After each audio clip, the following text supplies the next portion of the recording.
ఓం శ్రీరామచంద్ర పరబ్రహ్మణే నమ. ఓం నమో వశిష్ఠ విశ్వామిత్ర వ్యాస వాల్మీకి సుఖాదిభ్య. ఓం శుక్లాం భరధరం విష్ణుం శశివర్ణం చతుర్భుజం ప్రసన్నవదనం ధ్యాయేత్ సర్వవిఘ్నోపశాంతయే.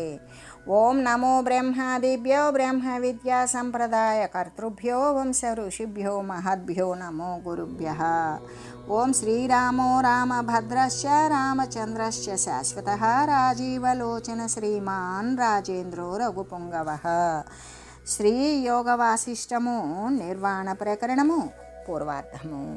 అయితే ఓ మహాత్మా, వార్ధక్యము, మరణము, మోహము మొదలైనటువంటి రూపాలను సంసార కారకాలే అయినటువంటి ఈ సమస్త దుఃఖాలు కూడా ఎలా తొలుగుతాయి అని భగీరథుడు త్రితలుడు అనేటువంటి తన యొక్క గురువును గురించి అడిగాడు. అప్పుడు త్రితలుడు ఈ విధంగా చెప్తూ ఉన్నాడు.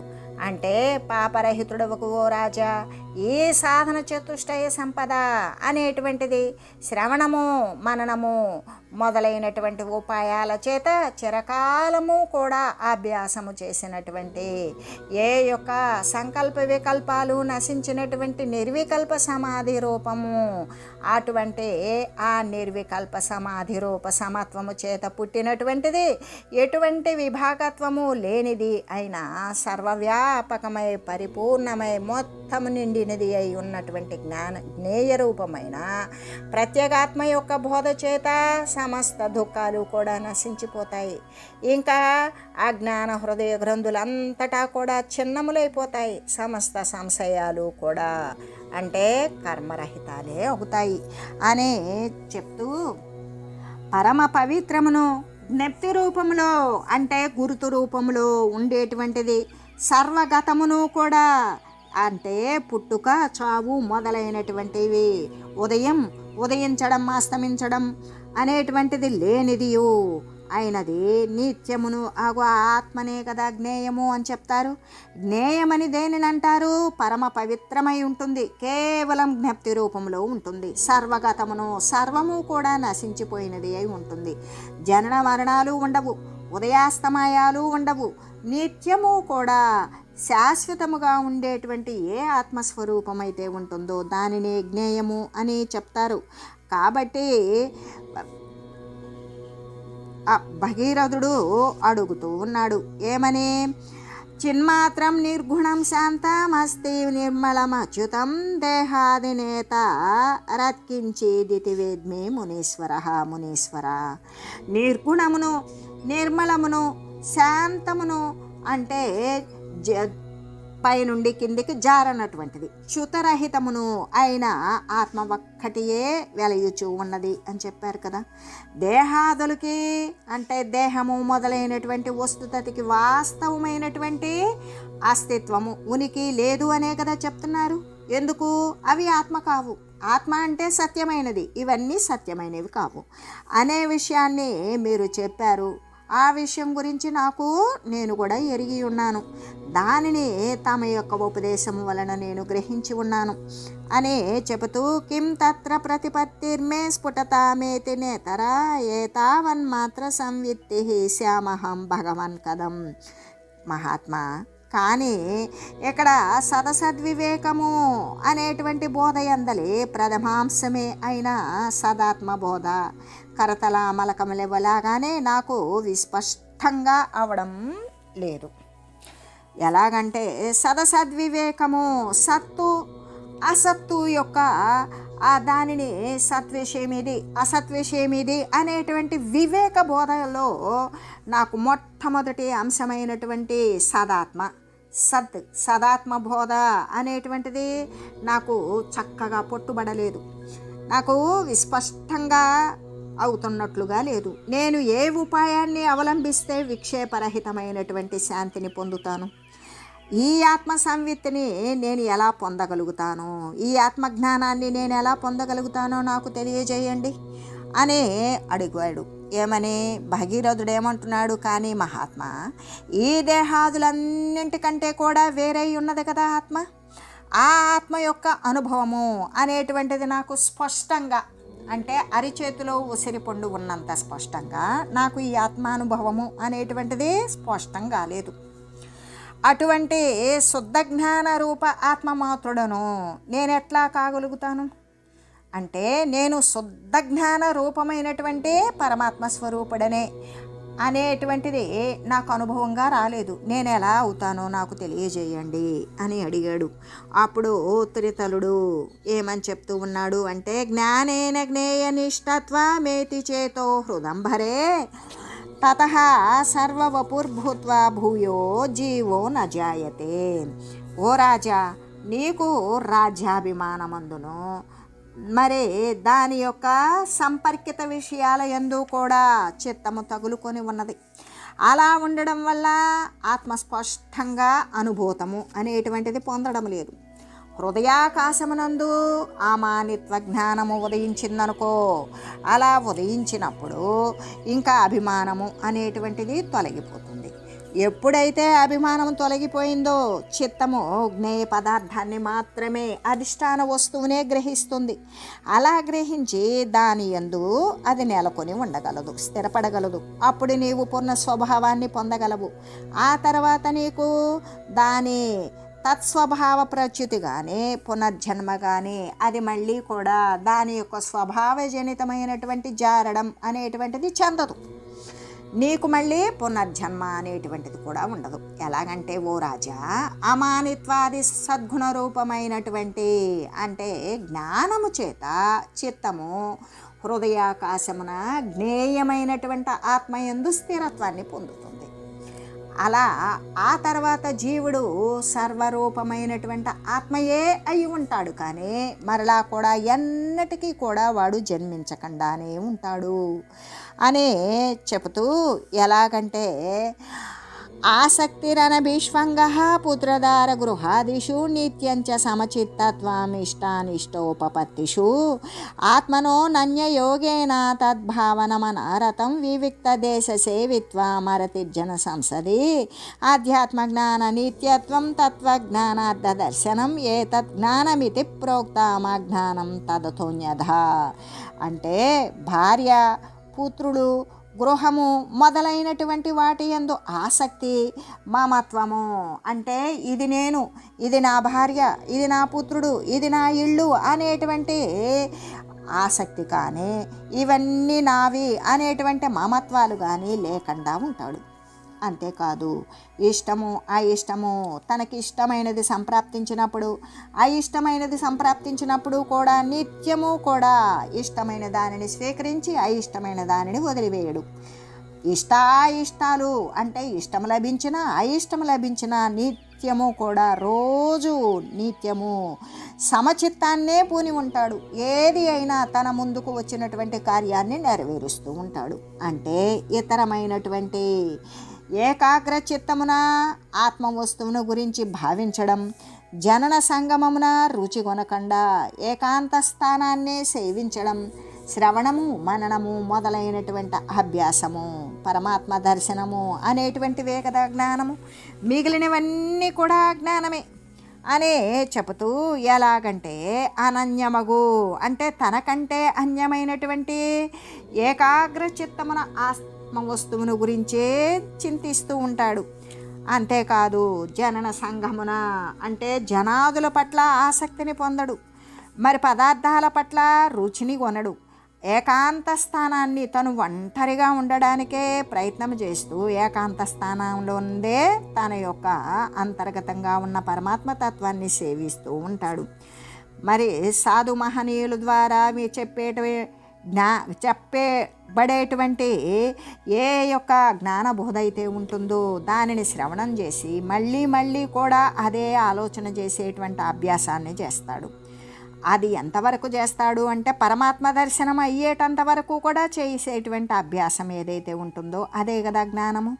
మరి మిగిలినవన్నీ కూడా అజ్ఞానమే అని చెబుతూ, అంటే తన బిడ్డ, తన భార్య, తన గృహము అనేటువంటి ఆసక్తి అంటే భార్య, బిడ్డ, గృహాలయందు ఆసక్తి కానీ అంటే మమత్వము, ఇది నేను, ఇది నాది, నేను నా బిడ్డ, నా భార్య, నా గృహము అనేటువంటి మమత్వము లేకుండా ఆ పుత్రులందరికీ కలిగేటువంటి సుఖదుఖాలే తనవి అనుకునేటువంటి అభిమానాన్ని వదిలేయడమే. ఇష్టము అయిష్టము, భార్య కలిగిన కష్టము తనదిగా భావించడం, భార్య కలిగిన ఇష్టము తనదిగా భావించడం, బిడ్డలకు కలిగినటువంటి ఇష్టము అయిష్టము తనవిగా భావించడం, ఆ గృహాల పట్ల ఆసక్తి కలిగి ఉండడం, ఇటువంటివన్నీ కూడా ఇష్ట అయిష్టాలు సంభవించినప్పుడు కూడా ఎల్లవేళలా సమచిత్వాన్ని కలిగి ఉండడమే తను అనన్యభావముతో, అంటే ఇంకెతరమైనటువంటి ఏ భావన లేకుండా ఆత్మను గురించి నిరంతరము చింతన చేస్తూ ఉండడం, ఏకాంత ప్రదేశం నందే తన యొక్క జీవనం గడపడం, జనసమూహమందు ఉండడానికి అతనికి ఇష్టం లేకుండా ఉండడం, అప్రీతి కలిగి ఉండడం, ఎల్లప్పుడూ కూడా నిత్యము ఆధ్యాత్మ జ్ఞానముతో నిండి ఉండటం, కూడి ఉండటం, శ్రవణము మననము నిధిధ్యాసనమే అభ్యాసము గావిస్తూ ఉండడం, ఇటువంటివన్నీ కూడా ఆత్మస్వరూపాన్ని మరి అవలోకించడమే అవుతుంది. అంటే ఆత్మస్వరూపాన్ని గురించి చూడడమే అవుతుంది. ఇదే కదా జ్ఞానము అని చెప్పబడింది. దీనికంటే వేరైనది అంతా కూడా ఆ జ్ఞానమే అని చెబుతూ, రాగద్వేషక్షయాకారం సంసార వ్యాధిభేషజం అహంభావోపశాంతౌతూ రాజన్ జ్ఞానం అవాప్యతే. ఓ రాజా, అహంభావము కనుక ఎవరికైతే ఉపశమించిపోతుందో, అంటే అహంభావము ఉపశమించిందా, రాగము ద్వేషము వాటినన్నింటినీ కూడా వదిలివేసి సంసార వ్యాధికి ఔషధమైనటువంటి జ్ఞానము లభిస్తుంది. అలాగా సర్వసాధనల యొక్క ఫలం ఏదైతే ఉంటుందో అది అహంకారము నశించిపోవడం. అనహంకారం అంటే అహంకారము గనక ఉన్నట్లయితే ఇక అమానిత్వాది గుణాలు అనేటువంటివి పట్టుబడవు. పరమాత్మ తత్వాన్ని గురించి తెలుసుకునేటువంటి గుణాలు అహంకారముతో కూడి ఉంటే ఎప్పటికీ అవి పట్టుబడవు అని చెబుతూ, ఓ రాజా, రాగము ద్వేషము మొదలైనవన్నీ కూడా నశించిపోయినవనుకో, ఇంకప్పుడు సంసార రోగానికి ఆ నశించిపోవడమే సంసారము. అంటే శరీరాల యొక్క రాకపోకలు ఆపివేయడానికి అదే తగినటువంటి మందు. ఇంకా కూడా అహంభావం నశించినప్పుడు ఏ జీవునికి కూడా జ్ఞానం కలుగుతుంది. అహంభావము అనేది నశించిపోయినటువంటి జీవునికి ఎల్లప్పుడూ జ్ఞానమే కలుగుతూ ఉంటుంది అనే చెప్పగా, అప్పుడు భగీరథుడు ఈ విధంగా అడుగుతూ ఉన్నాడు. శరీరేస్మిన్ రారూఢో గిరౌ తరురివస్వకే అహంభావో మహాభాగా పదమే త్యజ్యతే కథం. ఓ మహాభాగా, పర్వతమున వృక్షము అధిరోహించి ఉన్నట్లుగానే అహంభావము కూడా నా ఈ శరీరమునందు, అంటే పర్వతాల మీద వృక్షాలు చక్కగా పుట్టి పెరిగి అక్కడ అధిరోహించి అక్కడ నిలబడి ధీటుగా నాటుకున్నట్లుగానే ఈ అహంభావము కూడా నా యొక్క శరీరమునందు దృఢంగా పాతుకుపోయి ఉన్నది. అది ఎలా తొలుగుతుందో తెలియజేయండి అని ప్రార్థించాడు. ఎలాగంటే భగీరథుడు ఏమంటున్నాడు, ఓ మహనీయ, పర్వతము పైన వృక్షములాగానే చిరకాలము నుండి కూడా ఈ దేహము నందు రూఢిపడి ఉన్నది అహంభావము. అటువంటి అహంభావము ఎలా పరిత్యజించగలనో దానిని గురించి తెలియజేయండి అని అడిగాడు. అప్పుడు త్రితలుడు ఈ విధంగా చెప్తూ ఉన్నాడు. పౌరుషేణ ప్రయత్నేన త్యక్త్వా భోగౌగ భావనాం ఘత్వా వికసితాం సత్తాహంకారో విలీయతే. ఓ రాజా, విషయభోగాల యొక్క వాసనలు అభ్యంతరమునందు విస్తరించి ఉంటాయి. అలాగా విస్తరించి శుద్ధమైనటువంటి ఆత్మ యొక్క ఆకృతిని కూడా అవే వహిస్తాయి. అంటే పురుష ప్రయత్నాన్ని ఆశ్రయించి ఆ భోగ వాసనలు అన్నిటినీ కూడా, ఆ భోగ వాసనాదులు అన్నింటినీ కూడా పరిత్యజించాలి. అప్పుడు వానిని గురించి చింతించడం మానివేయాలి. అలా మానివేసినప్పుడు మాత్రమే అహంకారము అనేటువంటిది వినాశం అవుతుంది. ఎలాగంటే, ఓ రాజా, ఎవరైనా సరే తనదైనటువంటి స్వకీయమైనటువంటి పురుష ప్రయత్నము చేత భోగ సమూహాలను గురించినటువంటి భావనలను వదిలివేయాలి. అప్పుడు కోరికలు నశించడము అంటే కామనారాహిత్యము చేత స్ఫుటీభూతమైనటువంటి శుద్ధాత్మ సత్తను పొంది ఉంటారు. అలా పొంది ఉండేటువంటి వానికి అహంకారము అనేటువంటిది విలీనమైపోతుంది. యంత్రణాపంజరం యావద్ భగ్నం లజ్జాదిన అఖిలం అకించనత్వశేషేణ స్ఫుటతావదహంకృతి. అంటే ఇప్పుడు చింతల వలన ఏమని, ఎటువంటి చింతలు అంటే నా రాజ్యం పోయింది, ఇంకా నన్ను ఎవ్వరూ కూడా గౌరవించరు, యాచకులందరి యొక్క అభీష్టాలను కోరికలను తీర్చేటువంటి నేను ఎలాగా వారికి భిక్షాన్ని వాళ్ళను నేను నా యొక్క శరీరం పోషించుకునేటువంటి భిక్షను నేను ఎట్లా అడగగలను? అంటే శత్రువులు ఏం చేస్తారు, నన్ను అపహాస్యం చేస్తారు. దుష్టాన్న పానాదుల చేత అంటే చెడిపోయిన పాచిపోయిన 10 మంది చేత పెట్టబడినటువంటి పదార్థాల చేత అవి తిని అవి తాగడం చేత నేను ఎట్లా జీవించగలను అనేటువంటి మొదలైన చింతనలు ఏవైతే ఉంటాయో ఆ చింతల వలన కలిగేటువంటి లజ్జ అభిమానముల చేత మునుపు రచింపబడినటువంటి గృహ ఆసక్తి రూపమైన పంజరము సంపూర్ణంగా భగ్నము కానంత వరకు ఆ యొక్క మనం ఏర్పాటు చేసుకున్నటువంటి చింతల పంజరం అనేటువంటిది పూర్తిగా నశింపనంత వరకు కూడా అహంకారము అనేటువంటిది స్పష్టంగా ప్రకాశిస్తూనే ఉంటుంది. అంతేకాదు విస్తరిల్లుతూ నృత్యం కూడా చేస్తూనే ఉంటుంది అని చెబుతూ, ఎలాగంటే లజ్జ అభిమానము మొదలైన వాటి చేత నిర్మితమైనటువంటి గృహం యొక్క ఆసక్తి రూపమైన పంజరము అంతా కూడా వాటిని అన్నింటినీ కూడా సర్వాన్ని కూడా వదిలిపెట్టడంతో ఏక భగ్నము గావింపగా అది వదిలిపెట్టి సర్వత్యాగము చేత కూడా భగ్నము గావింపబడనంత వరకు కూడా అహంకారము అనేది మహావికాసముతో తాండవము చేస్తూనే ఉంటుంది కదా అని చెబుతూ, సర్వమేతద్ధియా త్యక్త్వా యది తిష్టతి నిశ్చలః తదహంకార విలయే త్వమేవ పరమం పదం. ఓ రాజా, నీవు వివేకమైనటువంటి బుద్ధి యొక్క సహాయాన్ని తీసుకో, ఆ వివేక బుద్ధిని అనుసరించు. ఈ లజ్జ అవమానము మొదలైన వాటిని అన్నింటినీ కూడా వదిలివేయు. నిశ్చలంగా ఉండగలిగినటువంటి పరమపదాన్ని పొందు. దాని చేత నీవు ఐక్యస్థితిని పొందగలవు. ఓ రాజా, నీవు బుద్ధితోటి సమస్త దృశ్యాలను కూడా వదిలివేయు, నిశ్చలముగా ఉండు. అలా నిశ్చలముగా ఉండగలిగినప్పుడు ఆ తర్వాత అహంకారము అనేది నశించిపోతుంది.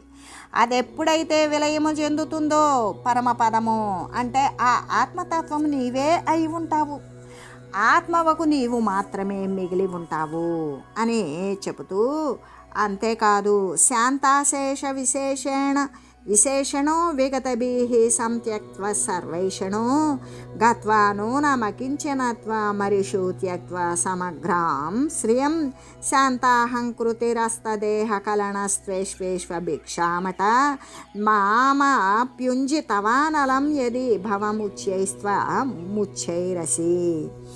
నీవు రాజోపయుక్తములైన అంటే రాజుకి ఉండవలసినటువంటి ఛత్రము చామరము మొదలైనటువంటి చిహ్నాలు, ఏ గురుతులైతే రాజ చిహ్నాలు ఉంటాయో వాటినన్నింటినీ కూడా వదిలివేయి. అంతేకాదు దీనాతి దీనుడవై అంటే పరమ దయతో కూడుకొని దీనత్వముతో శత్రువులకు రాజ్యలక్ష్మిని అర్పించి శరీరము అనేటువంటి అభిమానాన్ని పారద్రోలు. వారి కడకే భిక్షమెత్తగలిగి ఇచ్చా ప్రయత్నాలను వదిలివేసి నాకింక ప్రశ్నింపవలసినది ఏమీ లేదు అని నన్ను అంటే గురువును కూడా త్యజించి వేయు. అలా త్యజించి వేసి అంటే గురువు నుండి సంశయ నిరాశమును ఏమాత్రము కూడా అపేక్షించకుండా కేవలము సేవ మాత్రమే చేయుచూ ఉండగలిగినట్లయితే ఈ ముముక్షువులకు ఉండవలసినటువంటి ఉత్తమ గుణాలు అన్నింటినీ కూడా పొందుతావు. అలా పొంది సర్వానికి ఉత్కృష్టమైనటువంటి బ్రహ్మభావాన్ని పొందుతావు. అప్పుడు నీకిక ఈ సంసార భ్రాంతి అనేటువంటిది పొడముటం ఒకంచుకైనా సరే ఏమాత్రము అవకాశము ఉండదు అని చెప్పారు. అంతేకాదు ఏమని అంటే ఏంటంటే, ఓ రాజా, ఛత్రము చామరము మొదలైనటువంటి సమస్త రాజ విశేషణాలు కూడా ఉన్నవి కదా, అవన్నీ కూడా తొలగిన వాడవై, భయము లేని వాడవై, కోరికలన్నింటినీ కూడా లెస్సగా వదిలివేసి నిజముగా నీవు సర్వసామాన్యునిలాగానే అయిపోయి ఐశ్వర్యాన్ని మొత్తాన్ని కూడా శత్రువులకే వదిలివేసి దేహముపై అభిమానం కూడా లేనటువంటి వాడవై, అహంకార రహితుడవై, నీ శత్రువుల వద్దనే నీవు భిక్షాటనము చేస్తూ గురువగు నన్ను కూడా పూర్ణముగా వదిలివేసి ఉన్నట్లయితే ఆ తర్వాత నీవు సర్వోత్తముడవై, అన్నింటికంటే ఉత్తముడివై కనబడుతూ సర్వానికంటే కూడా ఉత్కృష్టమైనటువంటి బ్రహ్మమే అయి ఉంటావు. భగీరథస్యాత్ర గుణశ్చింతాచార విచారజ త్రితలేన చ సంవాదో జిహాసాతోత్ర వర్ణ్యతే. అంటే భగీరథుని యొక్క గుణాలు విచారణము జనించిన తర్వాత అతని యొక్క చింత, అంటే త్రితలుడు అనే భగీరథుని యొక్క గురువుతోటి అతని యొక్క సంవాదము, త్యాగమును గురించినటువంటి కోర్కెలు మొదలైనటువంటి విషయాలు అన్నీ కూడా ఇక్కడ మరి వర్ణించి ఈ నిర్వాణ ప్రకరణమునందు భగీరథోపాఖ్యానమున దీనిని గురించి వర్ణించి తెలియజేస్తూ శ్రీ వశిష్ఠ గురుదేవులు ఈ విధంగా చెప్తూ ఉన్నారు. ఏమని? అహదతస్య గురోర్వక్త్రాదిత్యాకన్యా భగీరథ మనస్యాహిత కర్తవ్య స్వవ్యాపారాపరో భవత్. ఓ రామచంద్ర, భగీరథుడు గురువు నుండి ఇలా విన్నాడు, మొత్తం విని ఆ తర్వాత తన యొక్క కర్తవ్యాన్ని నిశ్చయించుకున్నాడు, దానిని సాధించాలి అనుకున్నాడు. ఆ సాధించాలి అనేటువంటి స్థిరమైనటువంటి సంకల్పము చేత మరి స్థిరమైనటువంటి సంకల్పాన్ని చేసుకున్నాడు. అంటే ఓ రామచంద్ర, భగీరథుడు గురువు నుండి ఈ ప్రకారం విన్నాడు కదా, విని దాని తర్వాత తన యొక్క కర్తవ్యాన్ని గురించి నిశ్చయించుకున్నాడు. ఆ కర్తవ్యం ప్రకారం దానిని సాధించడం కోసం స్థిరమైనటువంటి సంకల్పాన్ని కూడా చేసుకున్నాడు. కొన్ని రోజులు గడిచిపోయినవి. ఆ తర్వాత అతడు తన సర్వత్యాగ సంకల్పాన్ని కూడా సిద్ధించుకోవడం కోసం అగ్నిష్టోమము అంటే సోమయాగము అనేటువంటి దాని నుండి విశ్వజిత్ యాగం వరకు కలిగినటువంటి అన్ని యజ్ఞాలను కూడా చేశాడు. యజ్ఞం ముగిసింది, యజ్ఞాలన్నీ. అతడు పాత్ర అపాత్ర విచారము అంటే ఆలస్యం అవుతుందేమో అనేటువంటి భయము చేత చేయకనే బ్రాహ్మణులకు, బంధువులకు, గోవులకు, అశ్వాలను, భూమిని, సువర్ణాన్ని అమితంగా దానం ఇచ్చేశాడు. దేవసత్రయ మాత్రేణ సర్వమేవ పరిత్యజన్ ఆసుమాత్రావశేషో సావాసి రాజా భగీరథ. భగీరథుడు ఏం చేశాడు అంటే 3 రోజుల్లోనే తనకున్నటువంటి సర్వేక సమస్త సామ్రాజ్య ఆ సంపదలను కూడా తనకున్న దానిని అంతటినీ దానం చేశాడు. కేవలం తను ప్రాణాలతో మాత్రమే మిగిలాడు, శరీర మాత్రంగా అని చెబుతూ, ఎలాగంటే భగీరథుడు 3 రోజుల్లో తనకున్న దాన్ని అంతటిని దానం చేసేసాడు కదా, కేవలం శారీరకంగా ప్రాణాలతో మిగిలాడు. మిగిలి అధసర్వార్థ రిక్తం తత్విన్న ప్రకృతి పౌరకం సీమాంతినే తృణమివ రాజ్యం స్వమరయే దధౌ. ఇలాగా రాజు ధనశూన్యుడే అయ్యాడు. ఇక ఏ ధనాలు కూడా రాజు వద్ద లేవు. ఆ లేకపోవడం వల్ల అంతఃపురవాసులందరూ కూడా, పౌరులు అందరూ కూడా దుఃఖిస్తున్నారు. భగీరథుడు అంతటితో ఆగలేదు. తన రాజ్యాన్ని కూడా సరిహద్దులో నున్నటువంటి శత్రురాజులకు గడ్డి పోచన వదిలివేసినంత సునాయాసంగా గడ్డిలాగానే వదిలివేశాడు. అంటే దానిపై ఎటువంటి ఆసక్తి లేకుండా శత్రురాజునకు దానిని అట్లా ఇచ్చివేసేశాడు అని చెబుతూ, ఇలా రాజు ధనశూన్యుడయ్యాడు కదా, ధనాలు ధాన్యాలు ఏమీ లేవు. అంతఃపురవాసులు, పౌరులు అంతా, జనాలు, ప్రజలు అంతా దుఃఖిస్తున్నారు. భగీరథుడు అంతటితో ఆగలేదు. తన రాజ్యాన్ని కూడా సరిహద్దులో ఉన్నటువంటి శత్రురాజులకు అందరికీ కూడా గడ్డి పరకను వదిలినంత సునాయాసంగా ఇచ్చివేశాడు. అలాగా చూచి ఇతడు భగీరథుడు అని గుర్తింపగలిగిన వారు, పేరుని విని ఇతడు ఆ దేశపు రాజు అని కనుగొనగలిగిన వారు లేనటువంటి దూర గ్రామాల యందు, అరణ్యాల యందు అతడు ఓపికతో నివసించసాగాడు. అంటే ఆ రాజ్యం నుండి వెళ్ళిపోయాడు. ఇతనే భగీరథుడని గుర్తించగలిగినటువంటి వారు లేనటువంటి ప్రదేశానికి వెళ్ళిపోయాడు. ఆ విధంగా దూర ప్రదేశాలయందు అరణ్యాలయందు అతడు ఓపికతో నివసిస్తూ ఉన్నాడు. ఇత్యల్పేనైవ కాలేన ప్రశాంత సకలైషణ పరమేణ సమేనాసా నాసావాప విశ్రాంతిమాత్మని. ఇలాగా జీవితాన్ని గడుపుచూ ఉన్నాడు. అతనికి అచిరకాలమునందే వాసనలన్నీ కూడా తొలగిపోయినవి. ఇంకా వారికి కోరికలే లేవు.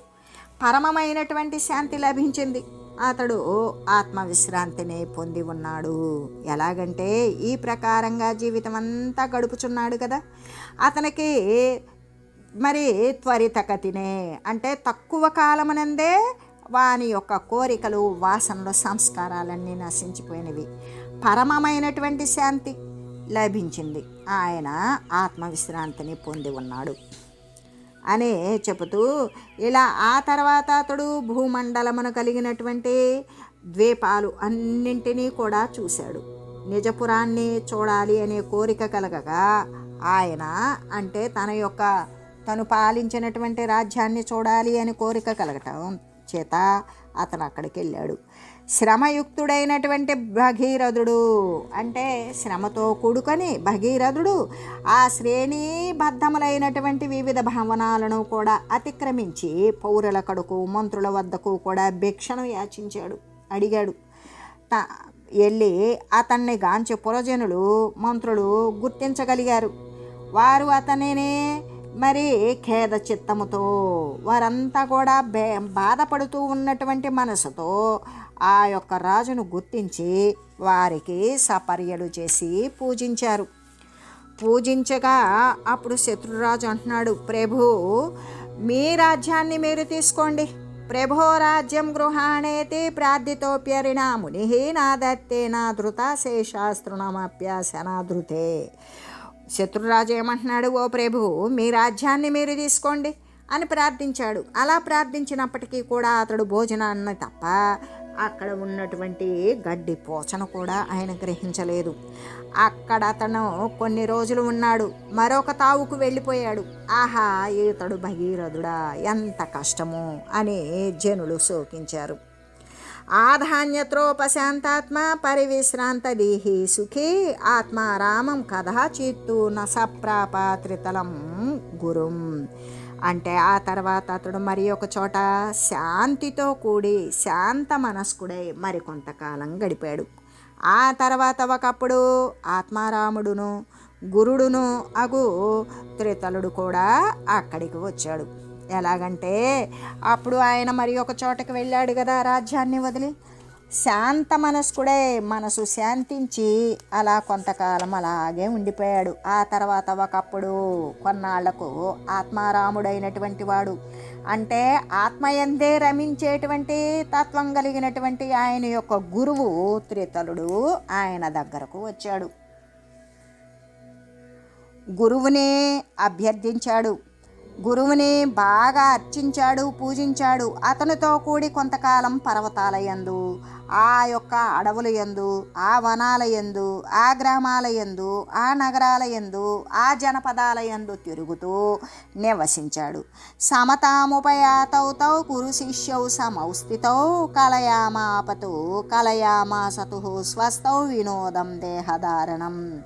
అలాగా భగీరథుడు త్రితలుడు కూడా అంటే గురు శిష్యులు ఇరువురు కూడా ఇట్లా సమత్వ భావాన్ని పొంది సమానులై సామ్యభావాన్ని పొంది ఇక ఏ విధంగా ఆత్మవిశ్రాంతి సుఖాన్ని అనుభవిస్తూ ఉన్నారు.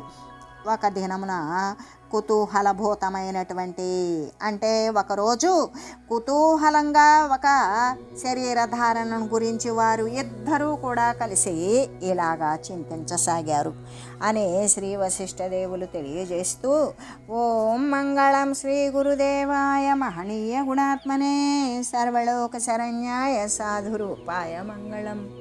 ఓం మంగళం కోసలేంద్రాయ రామాయ రామభద్రాయ చక్రవర్తి తనూజాయ సార్వభౌమాయ జానకీ వల్లభాయ శ్రీరామచంద్రాయ మంగళం. ఓం తత్సత్.